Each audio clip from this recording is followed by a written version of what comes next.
Sports on Air. You played with Verhel Meneses during your heydays. Talk about the Aerial Voyager, and I know you guys may think that there are not much Filipinos that could jump that high. No, man. Vanessa was man, he could jump. He was a great player. Sometimes I would just give him the ball and just get out of the way. Hmm. Go do you, man. You know. Yeah, Harold Vanessa was man. Yeah, he had great leaps. Okay, how was it playing with him as the wing? You have Nelson, you have Verhel on the side. I mean, yeah, he had some talent with you. Oh yeah, man, it was great. The game became that much easier having him Hmm. and and and Alvin Patrick. I mean, saying not Alvin Patrick. Nelson Asatono. The game just became that easy for me. And you guys brought in a very interesting brand of basketball, of course, having the bull Verhel Meneses on the side, and as well as Al Solis as your kick-out player to knock in those three-pointers, along with the destroyer. Okay, so So, we was a showtime. We knew people wanted to see a show, so we came to put a show on. mhm. People love entertainment. Nobody wants to come see anything boring. So when you see me get in the air and dunk, I come down and do my little dance. People come, they want to see excitement. They don't want to come and just go to sleep at a game. All So right. that's what I bring as a coach, excitement. Hmm. I know the kind of players that need to be in the Philippines. I know what Philippine fans want. I Okay. know what they want. Okay. Right now, of course, imports are coming in the Philippines, and if you get to talk to an import who's gonna play in the PBA, what is your advice to them? Again, I mean, just for them to be them. I mean, again, it'd be unfair because I don't know how the lead is right now. I mean, any player, I just tell them just to be themselves. Whatever got you here, continue to do it. Don't change up now. Go hard or go home. For me, I go hard. And that's what I put. That's what I put in each one of my players. Go hard or go home. If you're not going to go hard, then go home. All right. Because I can't use you. Yeah. You're here for a reason. You're not here for vacation. And see that's the approach I took when I came to the Philippines. I'm going hard or go home. I'm gonna send everybody home that I put in front of me. I'm putting them on the next thing flying out. That was my approach. I'm sending you home. Tony also play. Did you play with Kenneth Duremdes? Huh? Kenneth. Duremdes? Yes. He was here. Even Coach Shotan Kinsen, you played with him, and even Renato Agustin. Yeah. This was with the Sunkist team. It was a star-studded team. Talk about, of course, talking about Captain Marbel, Kenneth Duremdes. Oh man. He was everything you say that he was. I mean, he was a great player. Now I know he's one of the top 40, right? Mm-hmm. Hmm. Yeah. I mean, he has to Yeah. be. Yeah.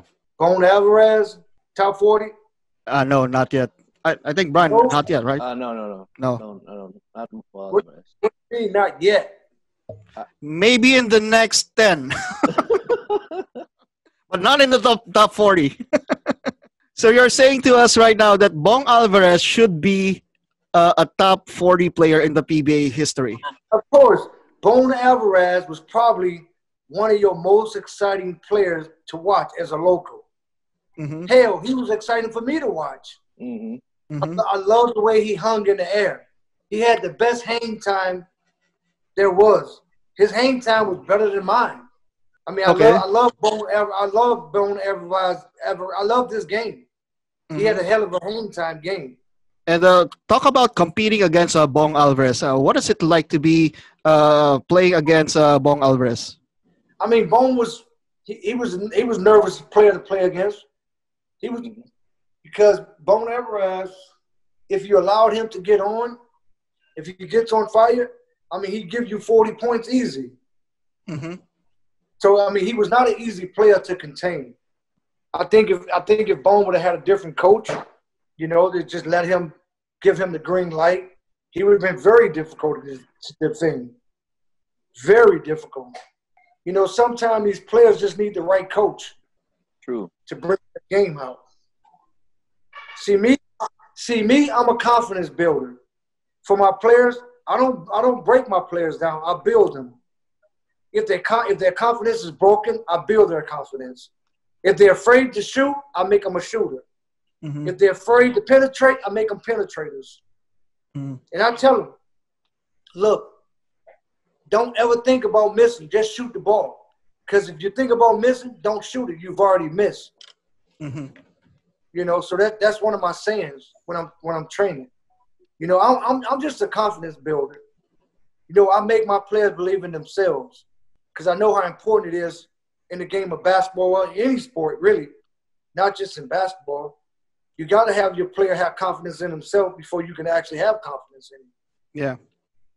So I know the kind of player I was when coaches have confidence in me. Because once I realize the coaches have confidence in me, it makes me that much stronger of a player. Mm-hmm. It makes me not nervous taking a shot. It makes me not nervous making a pass and throwing the ball away. I know my coach is not over there jumping and screaming on the sideline. Mm-hmm. You know, I know my coach is looking at me, telling me, "Great play," you know, great shot.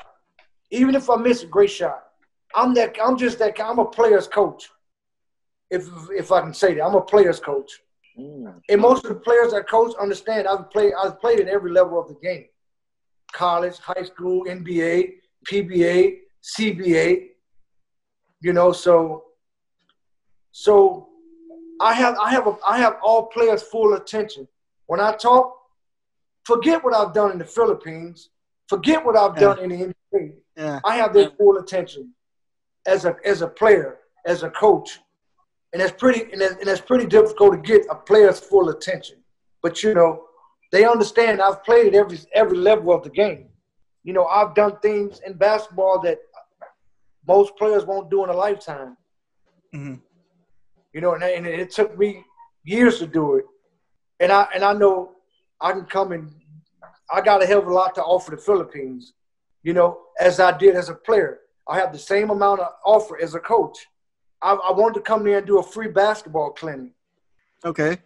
Because I know how badly the Philippines need me, a person like myself, to come and give a full clinic and teach them the techniques of the game.